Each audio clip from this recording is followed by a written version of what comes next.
असेतु सिन्धुपर्यन्ताया यस्य भारतभूमिका पितृभूः पुण्यभूमिश्चैव स वै हिन्दूरिति स्मृतः। मित्रों, हमारे भारत भू का सच्चा इतिहास आपके समक्ष रखने का ये हमारा प्रामाणिक प्रयास है। आपकी सहयोग की अपेक्षा है। जय श्री राम। योगेश अनंत काले सभी सुनने वालों को मेरा प्यार भरा नमस्कार।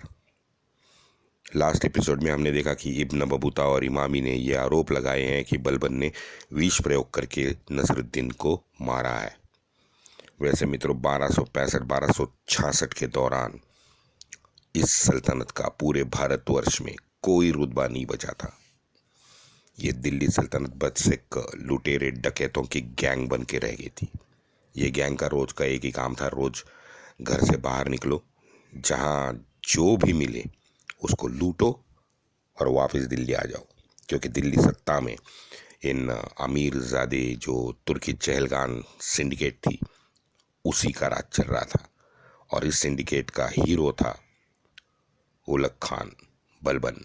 बलबन बड़ा शातिर दिमाग वाला था, तो इस दिल्ली के पावर गेम में बलबन ने अपने ही सिंडिकेट के विरुद्ध कुछ हीन दर्जे के तुर्कों को भी खड़ा कर दिया था।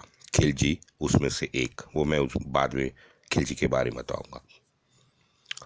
मलिक बकबक बदायूं का बड़ा इत्तेदार कुछ अनाप शनाप आरोप लगा के कटवा दिया। हैबत खान अयोध्या का इत्तेदार, उसको कटवाया। आमिर खान इत्तेदार, उसका भी हाल वही किया। याद रहे, ये सब सिंडिकेट के बड़े मेंबर थे। अपना भतीजा, खुद का भतीजा बलबन का शेर खान, उसको भी इसने विष पिलाया है। ये शेर खान सिंडिकेट का अत्यंत महत्वपूर्ण व्यक्ति था। तो आप देखिए, ये बलबन सत्ता लोलु, पावर हंग्री सुअर था, सुअर। और एक बात सुनिए, बलबन अपने शासनकाल में अपने नौकरों को कैश में पगार नहीं देता था, बल्कि लूटा हुआ माल उनके हाथ में थमा देता था। और उसकी जो जिहादी मुजाहिद आर्मी थी, वो जो लूटते थे ना, वो माली गनीमत का कुछ हिस्सा उनको मिलता था, वही उनका पगार होता था। दिन बड़े कठिन होते जा रहे थे और अब तो ये नौबत आ गई थी दिल्ली सल्तनत पे कि जगह जगह में हिंदू भी मोमिनों को लूटने लगे थे। दिल्ली के अशराफियों के घर डाका पड़ने लगा। दोआब और औध अवध में इत्तेदार ही हिंदुओं को हफ्ता देना शुरू कर दिया था। कटिहाल में मुजाहिद को अनाज मिलना मुश्किल हो गया था। बदायूं, पतियाला, अमरोहा, कंपिल, यहाँ तो राजपूतों ने पूरा का पूरा इनका रास्ता ही बंद कर दिया था। हाल ये हुआ दिल्ली का कि जुम्मे की नमाज के वक्त दिल्ली के हर गेट, यानी 12 के 12 गेट बलबन ने बंद करवाने शुरू कर दिए। ये हाल था मित्रों दिल्ली का। और दूर के जो सूबे थे, बंगाल, राजस्थान, सिंध, वो तो पूरे हाथ से निकल चुके थे। इवन बिहार भी अब उनके हाथ नहीं बचा था। उधर खिलजी के बारे में बाद में बात करते हैं। यहाँ पे राजपूतों का राजस्थान में खौफ इतना था कि बलबन ने दिल्ली से सटा हुआ, ये बहुत महत्वपूर्ण है मित्रों, राजपूतों का खौफ इतना था कि बलबन ने दिल्ली से सटा हुआ 250 किलोमीटर का क्षेत्र पेड़ विरहित कर दिया था। इवन दिल्ली छोड़ो, बदायूं और दोआब में भी बलबन ने पेड़ काटे। बरनी लिखता है कि ये सब हालात देख के बलबन अब खूब मैदान में कूद पड़ा। उसने कैथल, पतियाली में कहर बरपाया। बुंदेलखंड राजपूतों ने भी घुसने के बाद में बलबन को ही ठोक के भगाया। मित्रों, जैसे मैंने आपको बताया, ये तुगरिल खान, अब इस तुगरिल खान ने बंगाल में विद्रोह कर दिया।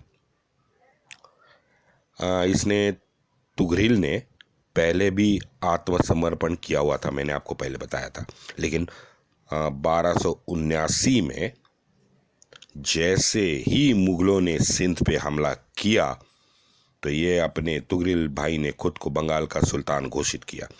अब बलबन ने पहले तो आमिर खान को भेजा, जो अवध का इत्तेदार था, हार के लौटा। तो हार के लौटने के बाद बलबन इतना क्रोधित हो गया कि अयोध्या में ही आमिर खान और उसकी फौज को फांसी पे उसने टांग दिया। तुरंत दूसरी फौज भेजी, हार गई। तीसरी भेजी, वो हार गई। अब चौथी बार बलबन खुद 20,000 की तगड़ी फौज लेके लखनऊती बंगाल गया। उसका बेटा बुगरा खान भी उसके साथ था। इधर तुगरिल जैसे बलबन आने की खबर उसको मिली, ढक्का भाग गया बांग्लादेश में। बलबन छोड़ने वाला नहीं था। बलबन ने उसका पीछा किया और उसको पकड़ के हाजी नगर ला के उसको टांग दिया।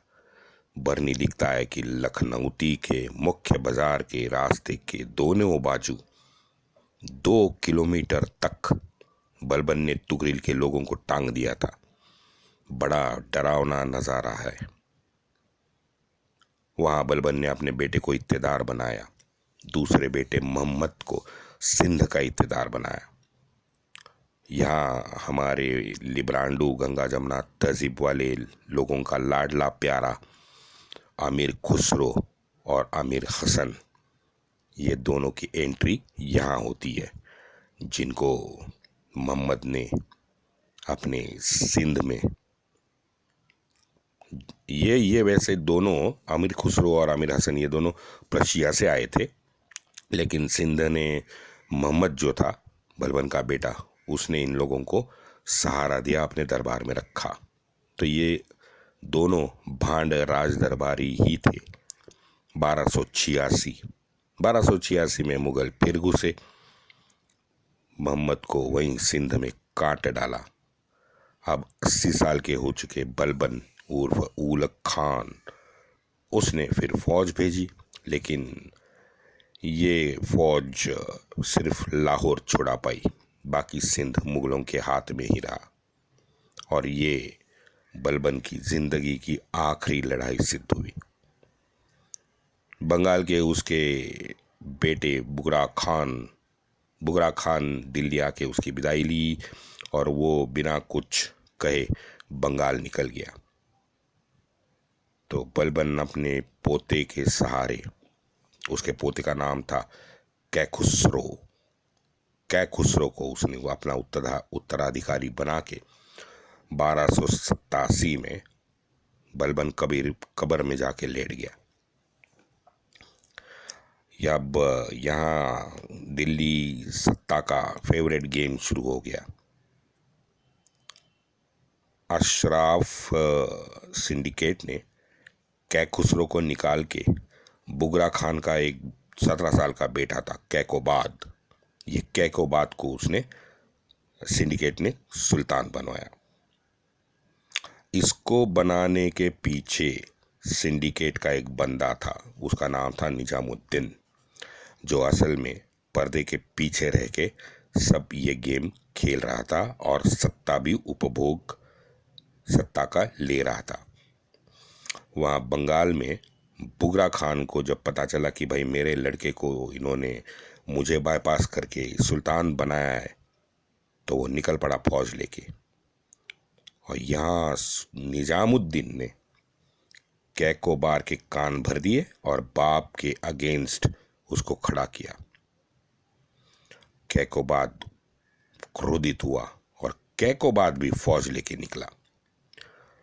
अयोध्या से नजदीक शरयू के तट पर बाप और बेटा दोनों की फौज आमने सामने थी और ये हरामी निजामुद्दीन ने चाल चली और दोनों को चर्चा के लिए उसने मनाया।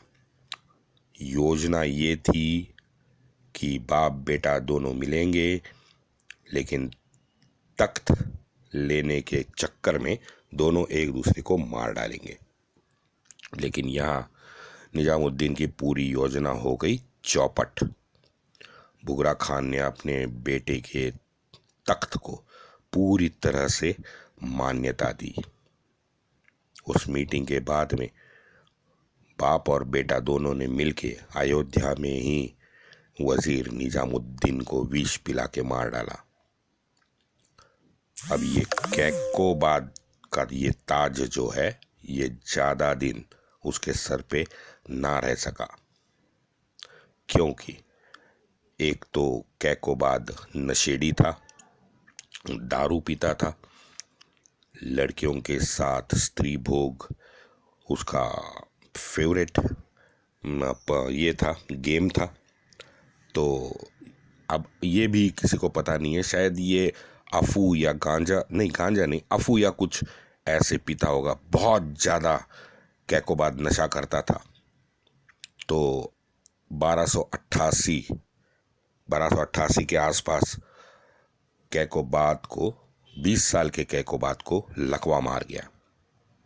अब जैसे उसको लकवा मार गया, आधा शरीर पूरा निकम्मा हो गया, तो सिंडिकेट ने उसके एक नाबालिग बेटा था शमसुद्दीन क्यूमर, उस शमसुद्दीन क्यूमर को सुल्तान बना के गद्दी पे बिठा दिया।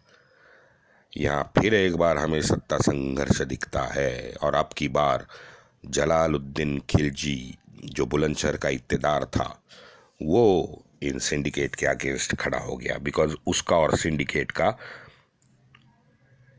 सिंडिकेट अशराफी तर्की जो थे उनका 36 का आंकड़ा था। जलालुद्दीन ने तुरंत योजना बनाई और अनाथ लाचार दिल्ली में घुस के इस अनाथ लाचार नाबालिग शमसुद्दीन क्यूमर को पकड़ लिया। शमसुद्दीन क्यूमर के साथ वो गद्दी पे बैठ गया उसका संरक्षक बन के।